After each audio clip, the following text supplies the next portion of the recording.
du ciel. Ah, qu'est-ce qui se passe? C'est rien, ça enregistre. Ah, d'accord.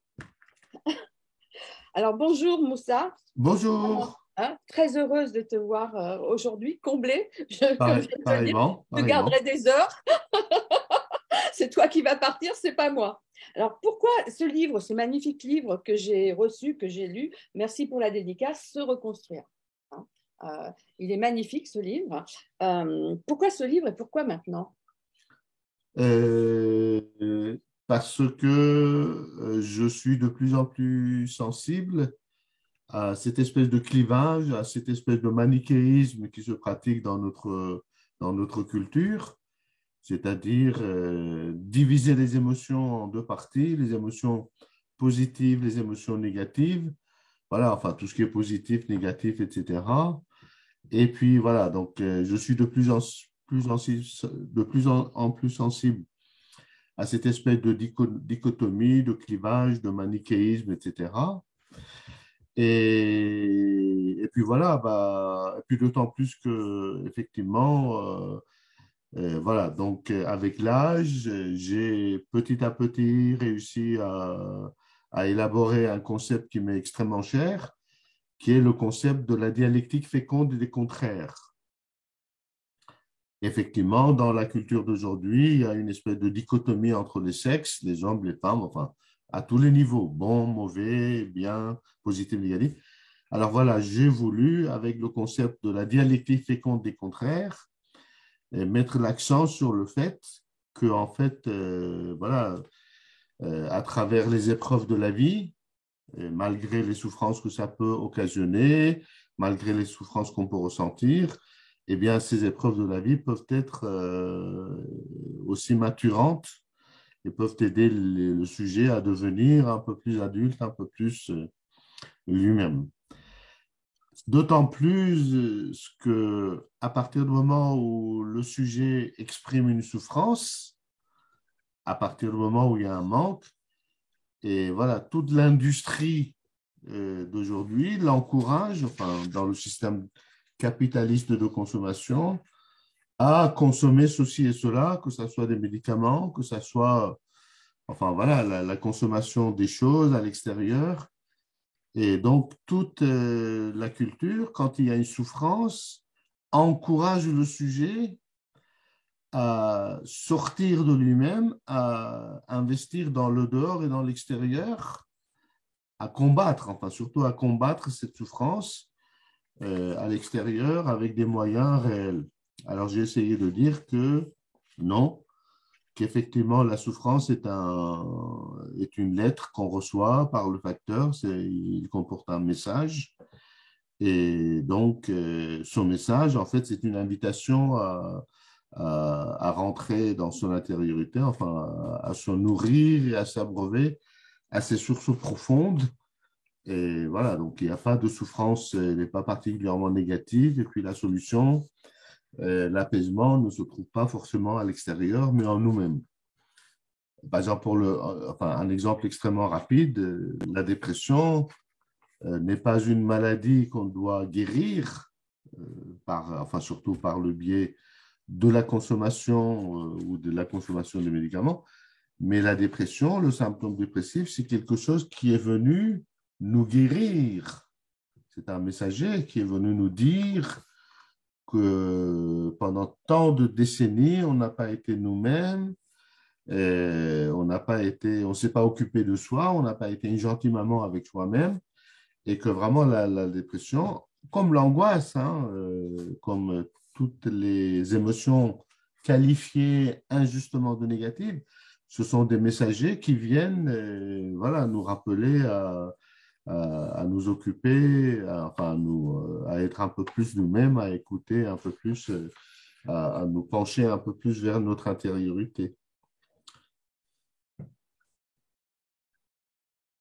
Donc, Alors, c'était surtout pour mettre en valeur le concept de la dialectique féconde des contraires, c'est-à-dire que les roses ont des épines, c'est comme ça, que la vie, il y a des lumières et des obscurités, qu'il y a des qualités et des défauts, et qu'on ne peut pas les cliver, on ne peut pas les sectionner, et que, voilà, et qu'il faut vraiment Il ne faut pas laisser son intériorité en jachère.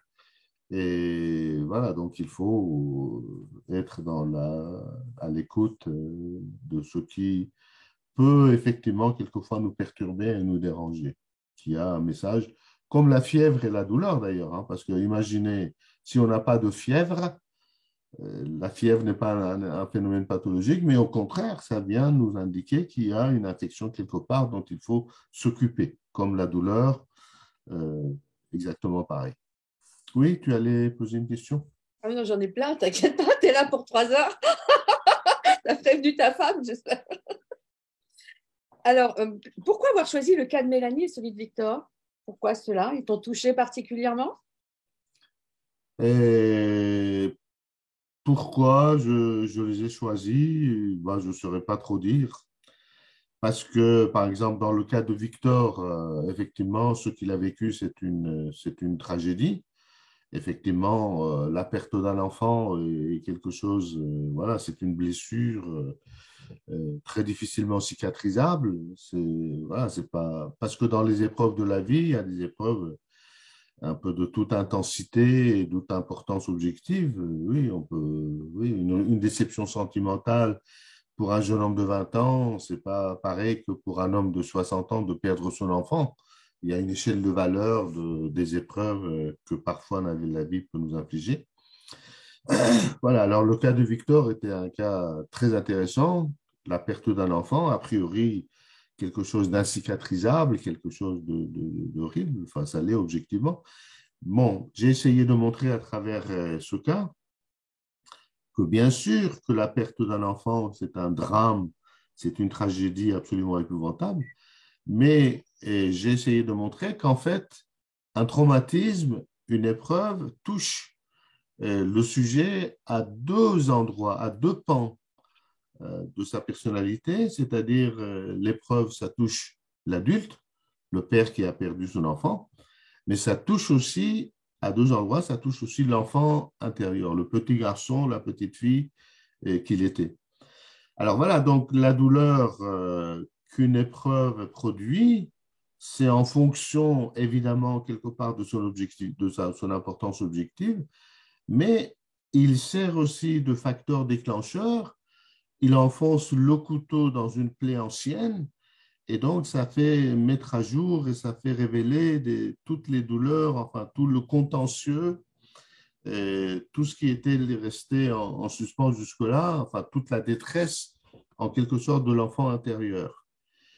Et une douleur, quelle que soit son intensité, peut, malgré son horreur, peut servir aussi quelquefois, justement dans le cas de Victor, de fil d'Ariane pour aller retrouver cet enfant intérieur et sa détresse qui apparaît et pour pouvoir effectivement euh, l'apaiser, faire la paix avec son passé et faire la paix avec son histoire.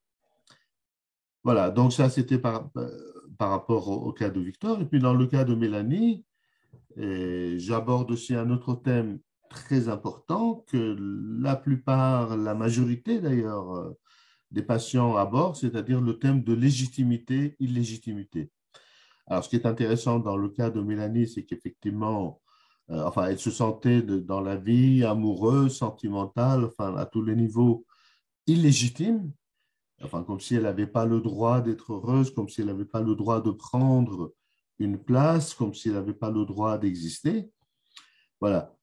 Alors, l'analyse de son histoire montre qu'en fait, cette illégitimité psychologique prenait sa source dans une illégitimité biologique, adultérine. Et voilà, parce que elle rencontrait, par exemple, le fait d'être seule, ça lui était absolument insupportable. Mais voilà, ce que j'ai essayé de dire, c'est que cette solitude en tant qu'adulte dans la vie amoureuse et sentimentale, c'était voilà, aussi un facteur déclencheur, c'est-à-dire c'était parce que la douleur de ça, c'était très important, non pas parce qu'elle n'était pas entourée, mais parce que ça renvoyait à cette solitude qu'elle avait, qui était vraiment son lot depuis avant même sa naissance, enfin, pendant même qu'elle était conçue. Alors, voilà, donc effectivement, beaucoup de nos patients, même s'ils sont tout à fait, enfin, ils ont des parents légitimes, ils sont nés dans un cadre et dans un triangle où il n'y avait absolument aucun problème adultérin, mais vraiment, je me suis aperçu que le symptôme majeur des patients, c'est l'illégitimité, c'est-à-dire ne pas se donner le droit, ne pas se donner l'autorisation d'exister, et voilà, d'avoir droit voilà, et puis d'être bon, de se sentir, enfin, de renouer avec cette bonté profonde. Ils montrent une culpabilité absolument extraordinaire, une espèce de pudeur terrible à être eux-mêmes, à exprimer leurs besoins, à exprimer leurs désirs, à pouvoir dire non, à pouvoir donner des limites aux autres qui ont tendance à abuser d'eux et de leur gentillesse et de leur bonté et de leur naïveté. Voilà, donc à travers le cas de Mélanie, voilà, c'était pour montrer la problématique de l'illégitimité avec tout ce que ça comporte, c'est-à-dire la solitude, et la solitude qui malheureusement est considérée comme absence ou comme peu d'entourage autour de moi. Mais en fait, elle est pas, la solitude n'est pas une problématique sociologique extérieure, mais la solitude, elle est toujours intérieure, c'est-à-dire que l'enfant a toujours, depuis sa naissance même, a été seul, c'est-à-dire que la mère, enfin, il n'y a pas eu de lien, il n'a pas occupé une place dans le cœur et dans le désir des autres. D'ailleurs, je parle de la solitude comme ça pour dire que ça ne vient pas du fait qu'on est peu entouré, qu'on a peu de relations avec les gens, mais même, par exemple, les angoisses de vieillir, les angoisses de mort, etc., ou de maladie, ne signifie pas que nous avons peur que dans 1 an, dans 2 ans, dans 10 ans, tomber malade ou de mourir, etc. Mais ça veut dire que c'est vraiment, nous assistons à la réminiscence, à la réapparition des angoisses de l'enfant intérieur, c'est-à-dire le petit garçon qui a toujours été délaissé. Le petit garçon, enfin, dans les angoisses de mort, ça ne signifie pas que nous avons peur de mourir un jour, mais ça renvoie aux craintes de l'enfant intérieur qui, en fait, a toujours inexisté, qui n'a pas compté, qui n'a pas été important, qui n'a pas été tout à un certain moment pour devenir quelqu'un après. Et là, j'en profite au passage pour dire qu'en fait, quand nous parlons de la mort, on sait pas, nous ne savons pas très bien de quoi nous parlons, parce que aussi longtemps que nous n'avons pas fait l'expérience de la mort, c'est un grand mystère. Nous ne pouvons pas savoir ce que c'est. Et quand on fait l'expérience de la mort, ben, on n'existe plus pour pouvoir témoigner de notre expérience. Donc, je crois que quand les patients parlent de la mort, il ne s'agit pas de la mort, il s'agit de cette crainte. Et puis d'ailleurs, personne n'est revenu de là pour nous dire de quoi il s'agit, quel est ça. Mais quand les patients parlent de la mort, en fait, il s'agit d'un néologisme que j'ai un peu inventé, c'est-à-dire de cette crainte d'inexister. C'est-à-dire, ils sont transparents, ils ne comptent pas dans le cœur, enfin, ils ont l'impression de ne pas avoir beaucoup de valeur et d'importance, et ils ont toujours cette crainte de ne pas être, voilà, de ne pas compter dans le désir de l'autre, de ne pas être considéré, qu'on ne leur donne pas de valeur, etc. Donc, en fait, il ne s'agit pas des angoisses de mort dans le sens biologique du terme, mais il s'agit de cette crainte d'inexister qui est vraiment, qui n'a rien à voir avec l'âge, mais qui a été là dès le départ, comme les angoisses de solitude ou les angoisses de maladie, etc. Ce sont en quelque sorte les manifestations de ce que j'appelle la dépression infantile précoce. Voilà, qui continue pendant toute la vie de la personne et puis ça réapparaît beaucoup plus intensément quand il y a des épreuves, c'est-à-dire en fait les épreuves de la vie, quand on a un licenciement, quand on a une déception sentimentale, etc. voilà, renvoie le sujet au premier licenciement dont il a été victime, c'est-à-dire le délaissement par la mère. Donc, c'est toujours à travers les épreuves, c'est la résurgence de la dépression infantile précoce.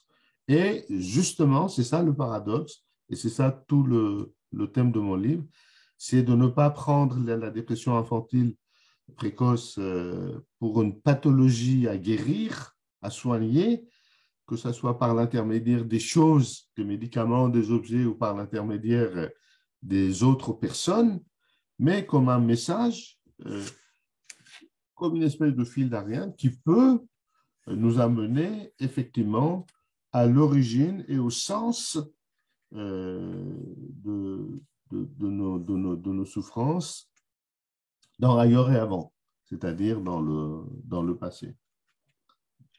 Je ne sais pas, dans l'enfance, je ne sais pas si j'ai... Je vais dire deux phrases qui me parlent un peu. La mort n'est là que pour nous montrer une limite et nous autoriser à vivre avant la mort. Parce que tu as parlé aussi, enfin, est-ce qu'il y a une vie après la mort? Ben non. Enfin, peu importe, on ne sait pas. Mais il y a une vie avant la mort. Et ça, c'est quelque chose que j'ai trouvé Absolument. à Et puis noter. d'ailleurs, la plupart, à partir du moment où on s'interroge, est-ce qu'il y a une vie après la mort? Enfin, donc ça, c'est le grand mystère, on n'en sait rien. On néglige complètement le fait qu'il y a des millions et des millions de gens qui déjà ne jouissent pas, qui déjà ne profitent pas de la vie avant la mort. Donc, en fait, la vraie question, c'est y a-t-il une vie avant la mort? Parce qu'il y a Et oui. beaucoup de gens qui ne se sentent pas, enfin, qui sont vivants biologiquement, mais qui ne se sentent pas vivants et puis ne s'autorisent pas et ne prennent pas leur place et ne font pas confiance en eux, en eux-mêmes, c'est-à-dire qu'ils laissent leur intériorité délaissée en jachère et ils se rendent dépendants avec une exagération de l'importance de l'extérieur, que ce soit les objets ou les personnes, alors que l'extérieur, les autres et tout, ils ont aussi des limites et ils ne peuvent nous donner, ils ne peuvent pas nous donner plus qu'ils ne peuvent. La souffrance, il faut apprendre à l'accueillir, à s'accueillir pour trouver du sens. Ça va avec ta phrase, la blessure est l'endroit par où la lumière pénètre en vous. Alors moi, je suis très lumineuse, donc profondément blessée, c'est ce que je dis. Mais ce qui nous rend, c'est vrai, si on sait faire le nécessaire, ce qui peut nous rendre très lumineux. Malgré que mon fils a dit que j'étais en pleine crise d'adolescence, mais bon, à voir, chacun son point de vue. Alors, je vais reprendre le texte. C'est quoi pour toi, aimer, Moussa? Comment? Aimer, c'est quoi? Aimer. Oui. Bah, aimer, alors pour moi, bon, ça a le même sens que pour tout le monde, c'est-à-dire, voilà, j'aime, oui, ma femme, mes enfants, mon mari, et voilà, dans le sens d'un investissement libidinal. J'aime le chocolat, j'aime certains plats, j'aime certains paysages, certaines lectures, certaines musiques. Voilà, dans le sens que ça me fait du bien, que ça me fait plaisir. Voilà. Mais voilà, alors, d'un point de vue plus psy, plus analytique, etc.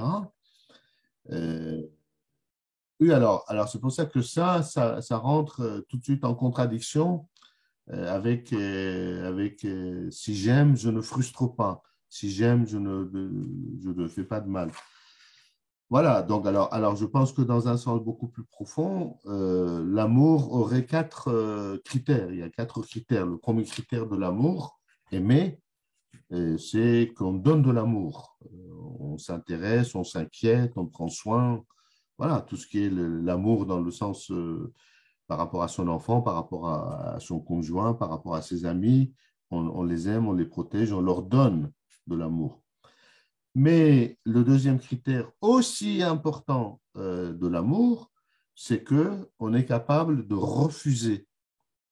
C'est-à-dire qu'on refuse, euh, on dit non, non pas par agressivité ou par haine, mais justement par amour. Quand on dit non à un enfant, on ne lui donne pas un quatrième gâteau, enfin, tout, voilà, quand on donne des limites, on donne des limites par amour et qu'on n'est pas dans l'émotion tout le temps, mais on est dans la loi. C'est-à-dire qu'effectivement, signifier la loi, dire non à soi-même et aux autres, c'est de signifier, c'est une preuve d'amour. Donc, quand on aime, on donne de l'amour, on est capable de frustrer la personne en lui disant non, en lui donnant des limites. Et troisièmement, c'est que quand on aime quelqu'un, on est capable de recevoir l'amour qu'il nous donne. C'est-à-dire, on accepte à notre tour d'être aimé et de recevoir. C'est très important parce que beaucoup de gens pensent qu'ils aiment, mais après, ils ne peuvent pas recevoir des cadeaux, ils ne peuvent pas accepter d'être maternés à leur tour. Et quatrième critère qui montre qu'on est dans le cadre d'un amour sain, dans le cadre d'un amour adulte, et non pas dans le cadre d'un amour infantile, c'est qu'on est capable de refuser de recevoir. Parce que quand l'amour qu'on nous donne est toxique, l'amour qu'on nous donne va à l'encontre de certaines valeurs internes que nous avons. Si quelqu'un me dit je t'adore, mais va tuer quelqu'un, quelqu'un me dit je t'adore, mais tu vas te prostituer. Enfin, je ne sais pas, quand ça, avec nos valeurs éthiques, alors avec nos croyances et tout ça, quand ça rentre en contradiction, donc on refuse de recevoir. Donc l'amour, c'est les quatre. Je donne, je peux ne pas donner, je reçois, je peux ne pas recevoir. Donc c'est ça la souplesse. Alors que, si vous voulez, un des symptômes de la pathologie de l'amour, c'est que ça se branche sur un de ces quatre pôles de façon rigide. C'est toujours la rigidité, c'est toujours le sens unique, c'est toujours l'unilatéralité qui signale vraiment la pathologie. Et sinon, la santé, c'est la dialectique féconde du contraire, c'est-à-dire la possibilité, effectivement, que toutes les facettes du diamant, tous les pans de l'identité plurielle peuvent être vivants et peuvent se manifester. C'est la complexité qui est vraiment la preuve de la santé psychique. Et tout simplisme, c'est vraiment, enfin, j'en ai parlé tout à fait au début, le simplisme, c'est vraiment la preuve de la pathologie. Enfin, Pour aimer, Moussa, il faut quand même être autonome psychiquement, c'est ce que tu relèves souvent. Autrement, absolument. il y a Mais, quelque chose qui ne fonctionne pas. absolument. Mais Hein. justement, c'est parce qu'on jouit d'une certaine autonomie psychique, c'est-à-dire qu'on n'a pas besoin de l'amour d'autrui, mais on en a le désir. Voilà. C'est parce qu'on est dans l'autonomie psychique qu'on peut aimer, qu'on peut dire non, parce qu'on n'a pas peur de perdre l'amour de l'autre et on n'est pas tout le temps dans la séduction. On peut aimer, on peut dire non. On peut recevoir et on peut refuser de recevoir. C'est justement l'autonomie psychique, c'est-à-dire qu'on n'a pas besoin, qu'on n'est pas dépendant de l'autre et qu'on ne se sacrifie pas et qu'on ne se sacrifie pas non plus l'autre à soi. C'est l'autonomie psychique, absolument, qui est vraiment la valeur suprême. Et c'est le but de la psychothérapie d'ailleurs, c'est d'arriver à l'autonomie psychique qui est vraiment, qui peut rendre la vie, l'amour possible. Alors, il y a un autre terme en français, enfin, il y a l'autonomie, c'est l'automobile, c'est l'auto en soi, mais il y a un autre terme qui est pris comme équivalent de l'autonomie, mais en fait, que je le considère comme l'opposé, c'est la liberté. Les gens, ils ont cru, enfin, bien sûr, pendant très longtemps, pendant des décennies, là, depuis les années 1900, la liberté, ils confondent la liberté et l'autonomie. Et en fait, on peut les considérer comme des antinomies. Pourquoi? Parce qu'un alcoolique, par exemple, quelqu'un qui est dans l'addiction, que ce soit l'alcool, les stupéfiants, la sexualité, le tabac, n'importe quoi. Quelqu'un qui est dans l'addiction, en fait, dans notre culture actuelle, il est tout à fait libre de consommer, de boire 10 litres de vin ou de manger, je ne sais pas, de manger du matin au soir. Mais justement, cette espèce de liberté est la preuve de l'absence totale de l'autonomie. C'est-à-dire qu'il ne peut pas se dire non. Il y a la bouteille, quelqu'un lui propose du vin ou de la cigarette, non, il ne peut pas. Donc, alors, donc, alors, ce sont des mots qui sont considérés comme des synonymes, mais en fait, c'est des opposés parce que ce qui est très important dans le cadre de l'autonomie, c'est effectivement de sacrifier quelquefois la liberté sociologique extérieure grâce à la loi et grâce à certaines limites, de se dire non et de dire non à certains. Alors, c'est pour ça que cette espèce de libération exagérée de tout dans le monde actuel, ça peut être suspect et ça peut nous interpeller parce que on peut dire que la prison aujourd'hui, c'est devenu la liberté, c'est-à-dire vraiment, c'est quelque chose qui nous emprisonne. Alors qu'au 19e siècle, jouir un peu mieux de la sexualité, enfin, c'est-à-dire la libération, aller dans le sens de l'autonomie, mais maintenant, la libération va dans le sens de l'esclavage parce que ça nous encourage, enfin, ça nous encourage à nous éloigner de tout ce qui peut être limite et loi, et donc de faire n'importe quoi, d'avoir besoin de n'importe quoi, n'importe qui. C'est vraiment ce qui constitue la prison à l'heure actuelle, c'est la liberté. Parce que ça empêche notre autonomie psychique. Donc, ce sont des mots qui peuvent être considérés comme synonymes, mais en fait, quelquefois, ça peut être des opposés. Comme le désir et le besoin, considérés comme synonymes, mais en fait, le besoin, vraiment, ça signifie qu'on a besoin, enfin, qu'on est dépendant de la personne, dépendance affective, et alors que le désir, ça veut dire, voilà, par exemple, quand on est dépendant, on a besoin d'être avec les gens pour ne pas rencontrer la solitude, mais ce n'est pas par amour pour les gens, mais c'est très égoïstement pour ne pas être seul. Alors que quand on est dans le désir, eh ben, on n'a pas besoin, on est capable d'assumer sa solitude, on est capable d'assumer les gens, et on est d'autant mieux en lien avec les gens, avec notre enfant, notre conjoint et les autres, qu'on n'en a pas besoin. C'est-à-dire, on peut effectivement, on n'a pas besoin d'eux pour être vivant, pour être entier, pour éloigner les angoisses d'inexister. Donc, le désir et le besoin sont synonymes également. Voilà, mais mais en fait, c'est des contraires parce que le besoin empêche la manifestation et l'apparition du désir. C'est-à-dire, quand on a besoin de quelqu'un, on ne peut pas l'aimer. Je suis tout à fait d'accord. Donc justement, mais la frontière, elle est difficile en fait, parce qu'on s'est trouvé avec le Covid, avec des couples qui étaient déjà enfermés, hein, mais qui se sont encore plus enfermés, qui sont restés devant le canapé, Netflix, le Nutella. Je tiens la main de ma femme pour pas qu'elle ait peur, la main de mon mari pour pas qu'il ait peur, pour pas qu'il ait peur que je le trompe, que je la trompe.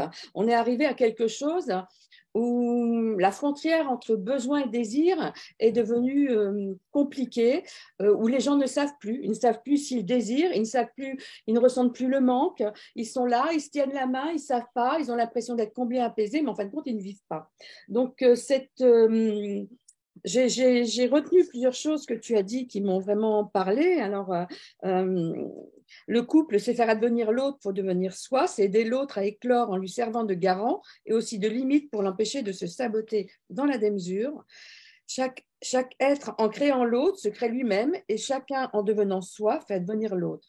Chacun sert à la fois de garant et de limite à son contraire. Aimer, c'est être désirant psychiquement adulte dans la gratuité du désir. Oui.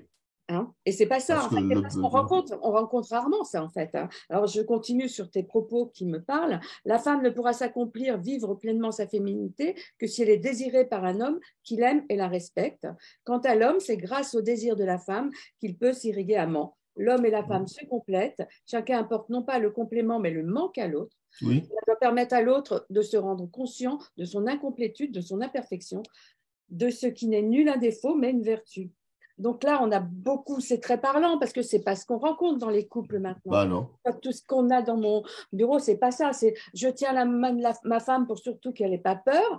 Mais dans ces cas-là, moi, je n'existe plus. Je ne m'autorise pas à vivre. Je suis avalée par l'autre. Tous ces couples de fusion où on est avalé, où on est une partie de l'autre, les gens ne s'autorisent pas à vivre. Ils vivent comme ça. Et puis, bon, bah, tout à coup, automatiquement, il va y avoir des addictions. Il va y avoir, je vais aller vite voir dehors ce qui se passe parce qu'à l'intérieur, je me sens étouffée et il n'y a pas de vie. Et ça, on le voit, moi je Mhm. le vois beaucoup dans mon cabinet. On ressent vraiment cela. Et toi? Mhm. Est-ce que... Mais déjà, le mot fusion, c'est intéressant parce que la fusion, en fait, ça signifie qu'il n'y a pas de lien. Eh oui, il Il n'y n'y a a pas pas de... de lien. Parce que, enfin, dans les premiers liens entre l'enfant et la mère, il y a déjà, enfin, dans le ventre maternel, il y a déjà une fusion, mais vraiment même biologique, physique. Alors après, l'enfant naît, mais pendant assez longtemps, il y a quand même cette espèce de grossesse extra-utérine, c'est-à-dire à l'extérieur de l'utérus qui se prolonge pendant quelque temps. Voilà, donc il y a un lien fusionnel entre la mère et l'enfant. C'est-à-dire que l'enfant, au départ, fait partie de la mère, enfin, physiquement, psychologiquement. Et c'est très important que, effectivement, cet attachement primaire, originaire, soit complètement satisfait. C'est-à-dire que, voilà, que la mère, voilà, puisse materner l'enfant et être disponible psychologiquement. Voilà. Et c'est parce qu'il y a cette fusion que ça permet la séparation. C'est parce qu'il y a ces liens qui permettent la séparation, c'est-à-dire encourager la mère se séparer de l'enfant, encourager l'enfant à se séparer de la mère, et après l'enfant devient adulte, et c'est parce qu'il a vécu donc le lien et la séparation, enfin comme une espèce de logiciel avant, après il se permet de rentrer en lien avec les autres, même si voilà, il y a des séparations, il va pas s'écrouler. Alors, quand le lien entre la mère et l'enfant, cette fusion entre la mère et l'enfant n'a pas lieu, par exemple, l'enfant il est rejeté ou il y a voilà, donc la fusion ne peut pas se continuer, ou la mère ne peut pas être disponible parce qu'elle est maltraitée par le père, parce qu'elle est insatisfaite amoureusement et sexuellement. Ce lien entre cette fusion, ce lien entre l'enfant et la mère qui n'a pas pu avoir lieu, ça devient un lien blanc, ça devient une relation blanche, ça se transforme en fantôme. C'est-à-dire que, et puis l'enfant se fixe à la mère. Alors, ce qui veut dire que contrairement aux théories psychanalytiques, la fixation ne provient pas de l'abondance, mais la fixation provient du manque, parce qu'on n'a pas vécu.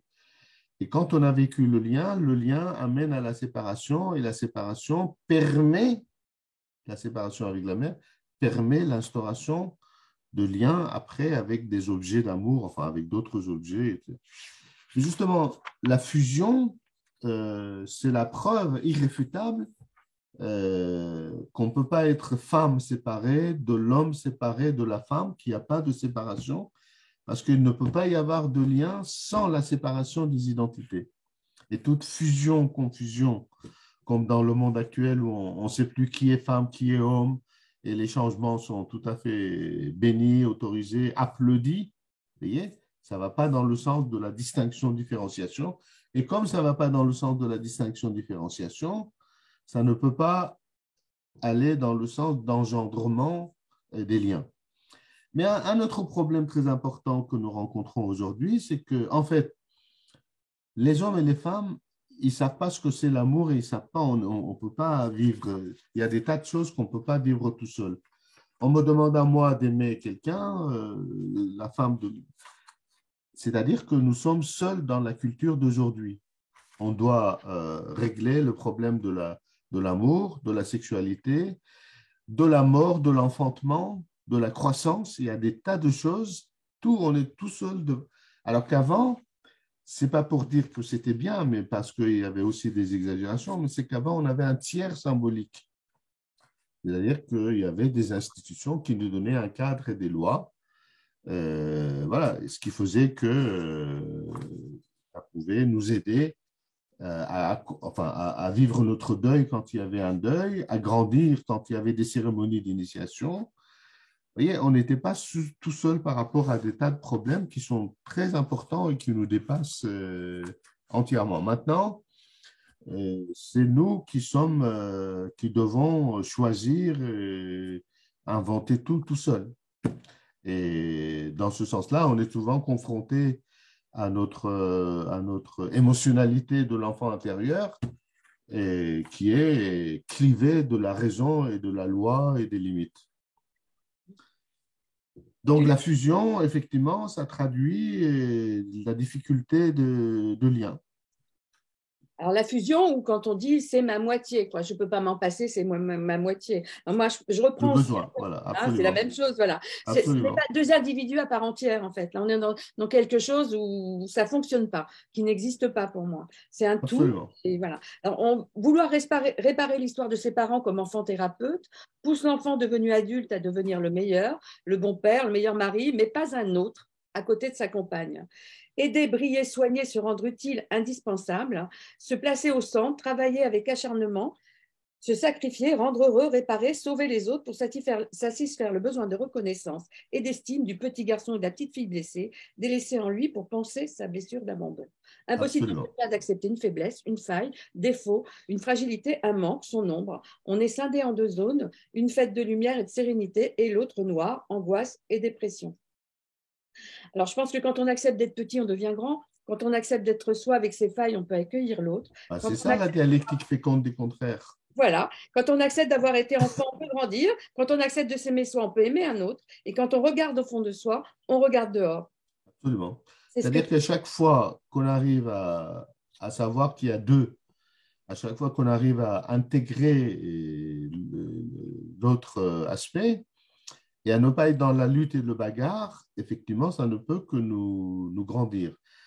C'est effectivement l'acceptation de la faiblesse et de la lumière qui nous donne la force et qui nous font grandir. Parce que sinon, on va les refouler, certaines valeurs, certaines émotions qui ne nous plaisent pas, on va les refouler. Mais ce n'est pas parce qu'on a refoulé quelque chose que cette chose va disparaître, va être anéantisée comme si ça n'avait pas existé. Quand on va refouler une émotion qui ne nous plaît pas, une valeur qui ne nous plaît pas, qui nous dérange, eh bien, cette valeur va se développer et s'enfler et se grandir, enfin, dans l'obscurité, dans le refoulement, et ça viendra, après, ça sera de plus en plus fort et ça nous affaiblira de plus en plus. Parce que quand on lutte contre un symptôme, eh bien, on dépense de l'énergie, donc on s'affaiblit et l'énergie qu'on a employée est récupérée immédiatement par le symptôme qui devient de plus en plus fort et qui finit par nous dévorer. Donc, c'est pour ça que le repérage, si vous voulez, de toutes les émotions négatives, le repérage des contraires et leur intégration dans une dialectique féconde des contraires, c'est-à-dire ne pas être dans le refoulement, eh bien, ça devient un engrais et ça devient vraiment une énergie extraordinaire pour le psychisme.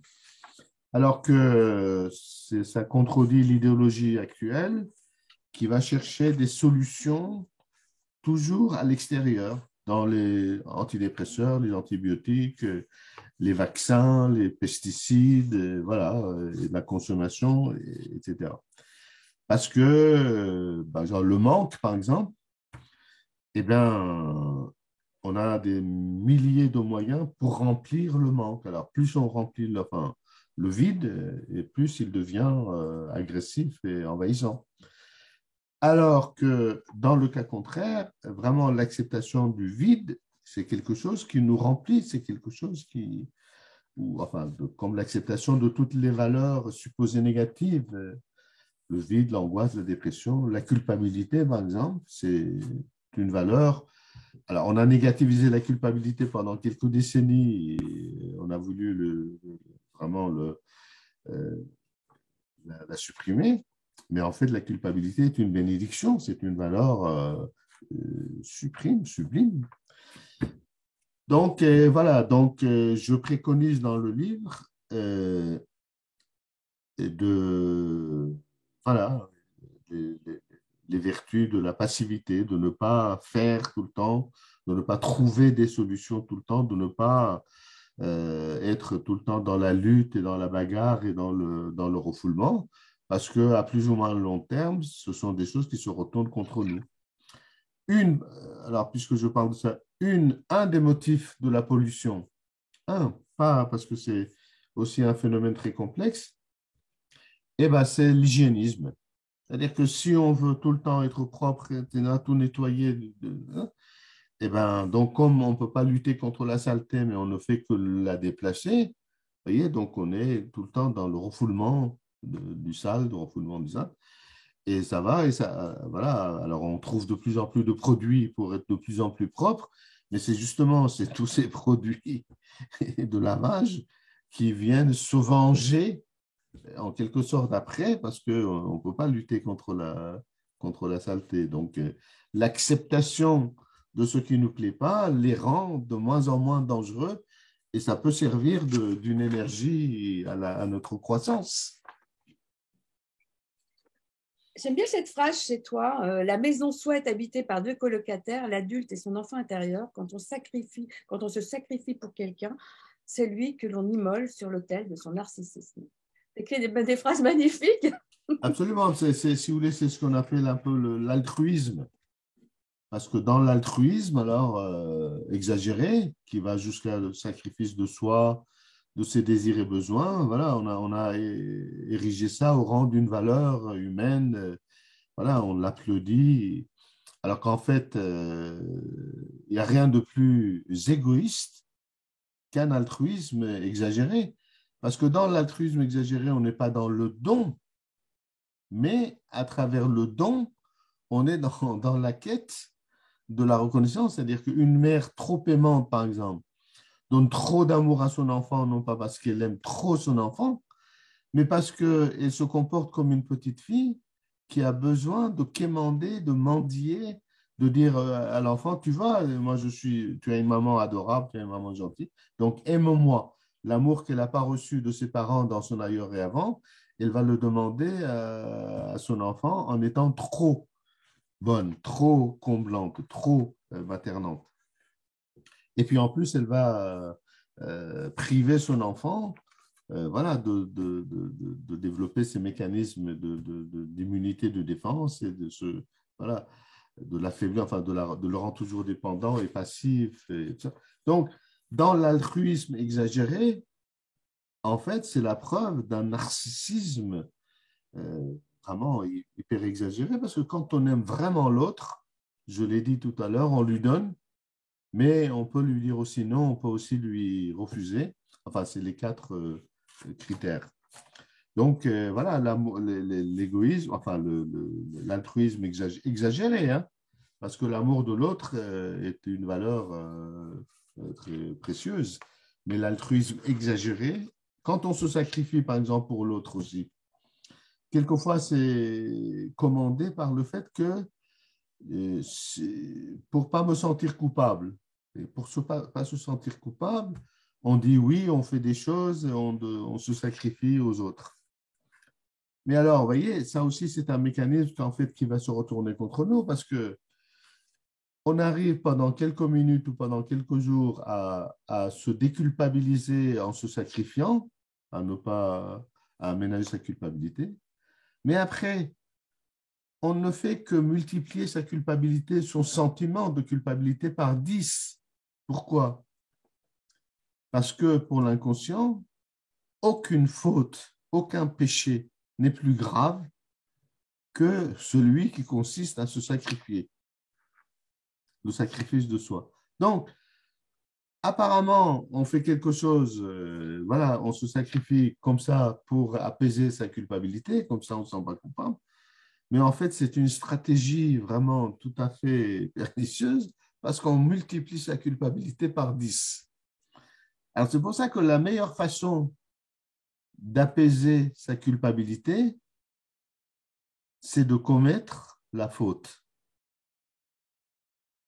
qui consiste à être soi et à pouvoir se dire non et à pouvoir dire non quelquefois à quelqu'un et à pouvoir être un peu moins bon vis-à-vis d'autrui et meilleur avec soi grâce à la réhabilitation de ses parents intérieurs, c'est-à-dire en se comportant vis-à-vis de soi-même comme une gentille maman vis-à-vis de son bébé, et en se comportant vis-à-vis de soi comme un père protecteur, c'est-à-dire en se donnant des limites, en se disant non, en ne faisant pas, en ne disant pas, en n'agissant pas selon l'émotionnalité capricieuse et impulsive de l'enfant intérieur en nous. Ah bah on a dit pas mal de choses, là on va s'arrêter. Un petit peu, je te garde un petit peu. Je voudrais savoir, l'homme que tu es me donnerait quelle différence entre l'amitié et l'amour, à part le désir sexuel? Est-ce qu'il y aurait une autre différence? Bah, dans l'amour, oui, enfin pour la personne que je suis, dans l'amour, on est quand même plus près de... Oui, enfin c'est plus intense, c'est plus important parce que oui, c'est-à-dire que dans l'amour, oui, on prend l'autre, on se donne aussi à l'autre. Euh, voilà, c'est plus important. Ça devient aussi, alors tu as dit amour sans le côté physique sexuel, Alors, amitié ou mais, amour, ouais. mais dans l'amour, il y a une proximité même physique, organique. Par exemple, on fait l'amour avec son mari, on fait l'amour avec sa femme, il y a le corps, on crée l'enfant, c'est-à-dire, voilà, en faisant l'amour, on crée l'enfant, c'est-à-dire que l'amour de l'enfant, l'amour avec le mari, la femme, voilà, n'est pas sans cette incarnation. Il y a une incarnation avec les amis, et ça n'a peut-être pas la même profondeur. Ça n'a peut-être pas la même profondeur et la même intensité. Il y a le côté incarnation qui manque. Enfin, il n'y a pas de ce côté incarnation. Bah, je sais pas, mais enfin, je sais pas trop l'expliquer comme ça, puisque la question m'est posée comme ça. Mais dans mon esprit, je fais bien la différence entre une amitié et de l'amour. C'est pas du même ordre. Non, je n'aurais pas trop l'expliquer, mais Oui, moi je l'expliquerais autrement, mais bon, oui, je pense comment que tu expliques? j'expliquerais que la différence, c'est vrai que ça peut être une attirance physique, mais est-ce qu'il y a forcément une différence autrement? Parce que beaucoup de couples sont très amis. Il y a des couples qui sont mariés, qui sont amis, mais il n'y a pas de désir. C'est pour ça qu'on peut aller dans quelque chose de complexe là. Oui, mais dans le couple, oui, alors Voilà, dans le couple, voilà, c'est dans ça, le dans le couple. couple. Alors, dans Donc, le dans couple, l'amitié aussi, dans l'amitié, il y a des amitiés amoureuses, il y a des amitiés qui passent au couple, on a tout en fait. Donc, est-ce qu'il y a vraiment une différence? Je ne sais pas, c'est peut-être la différence, c'est peut-être celle qu'on désire s'accorder, je ne sais pas. non, c'est-à-dire que dans le couple, déjà, étant donné il y a des liens entre l'identité plurielle, c'est-à-dire qu'une femme n'est pas que la femme pour l'homme, c'est une amie, c'est la sœur, c'est la mère. Alors, c'est pour ça que dans l'Ancien Testament, par exemple, Oui. pour que l'identité plurielle de la femme, pour que la femme ne soit pas que par rapport à la sexualité, qu'on ne soit pas un objet sexuel, c'est pour ça que, voilà, donc une loi féministe avant la lettre, c'est que les rapports sexuels entre les femmes et les hommes étaient interdits pendant les règles menstruelles, c'est-à-dire que la femme est taxée d'impureté. Donc, alors ça voulait dire qu'effectivement, la femme n'est pas disponible tout le temps, qu'elle n'est pas consommable tout le temps. C'est Donc, pas la un objet. femme a une personnalité, a un être, voilà, qui n'est pas, on ne fait pas tout le temps l'amour, on établit avec elle des liens parce que déjà, on est comme deux associés dans une entreprise, parce que la famille est déjà une entreprise économique. Il faut gagner de l'argent, dépenser de l'argent, acheter ceci. Donc, ces deux associés dans une entreprise, c'est voilà, c'est ma femme, c'est ma mère, c'est ma soeur, c'est une amie.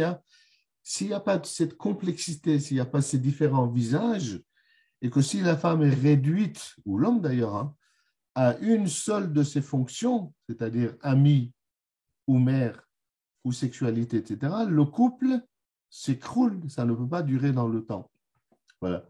Alors, c'est pour ça qu'effectivement, il y a ces différents visages, ces différentes facettes du diamant, cette pluralité d'identités qui est absolument indispensable. Alors, dans les cas d'amitié où on a des rapports sexuels aussi, donc c'est plus des rapports d'amitié, c'est des couples. Mais la question que vous posez, c'est très intéressant parce qu'en fait, c'est important aussi de différencier l'amitié de l'amour parce que sinon, voilà, c'est n'importe quoi. C'est-à-dire, il faut savoir quand même qui est qui, quelle est la place de chacun, quelle est la fonction de chacun. On ne peut pas être non plus tout le temps. Et, voilà, je répète tout le temps ça. C'est très important de poser les limites parce que c'est les limites qui garantissent notre identité et du coup, l'identité des autres est un fonctionnement qui n'est pas basé sur le sacrifice et la fusion, etc., qui peuvent être effectivement épanouissantes pour tout le monde. Voilà, on a parlé plutôt 1 heure au lieu d'une demi-heure. Il faut que chacun trouve sa place, en fait, je crois, que ce soit dans l'amitié ou dans le couple. Il faut que chacun garde sa place et trouve sa place à côté de l'autre. Absolument. Chacun gagne sa place, gagne. Quelle que soit la situation. Alors, je vais terminer par un petit texte avant de te lâcher, Moussa. Alors, pour moi, vivre, c'est prendre le risque de tomber et de renaître de ses cendres, tel un phénix encore et encore. Oui. C'est aller dehors et tant pis s'il pleut. C'est s'autoriser à grandir, ne pas s'enfermer dans ce fantasme originel. Oui. C'est aimer pour aimer l'autre. C'est accepter l'autre comme son contraire et pas comme une continuité de soi. C'est s'autoriser à ne pas être parfait, être déçu, accepter d'être rejeté encore et travailler à chaque fois sur ce rejet qui n'est au fond qu'un ressenti qui nous est propre, qui nous ramène à notre histoire d'enfant, à notre enfant intérieur carencé. Il est normal de souffrir, l'inverse serait insupportable, pas de soleil sans brouillard et sans pluie. Même si ce n'est pas l'adulte qui est en nous qui souffre, mais l'enfant blessé qui se sent impuissant, rempli de culpabilité et abandonné dans sa souffrance, les scénarios de notre vie d'adulte nous ramènent inlassablement à lui et le revit sans cesse le rejet et la maltraitance, comme si cela se passait ici et maintenant. Comment restaurer nos failles sans honte et sans regret? Il n'y a pas de solution magique. Bon, la mienne, perso, elle est de laisser venir les choses, d'accepter d'en souffrir intensément, de crier, de pleurer sous la douche encore et d'attendre en gardant toujours un pas dehors. Accepter ses émotions sans les censurer, accepter de les vivre sans les fuir, faire le lien entre le dedans et le dehors, oui. Et à un moment, aller savoir pourquoi. Les émotions ainsi libérées vous autorisent à briller encore et encore jusqu'à la prochaine fois. Votre enfant intérieur a fini de pleurer, il a été entendu.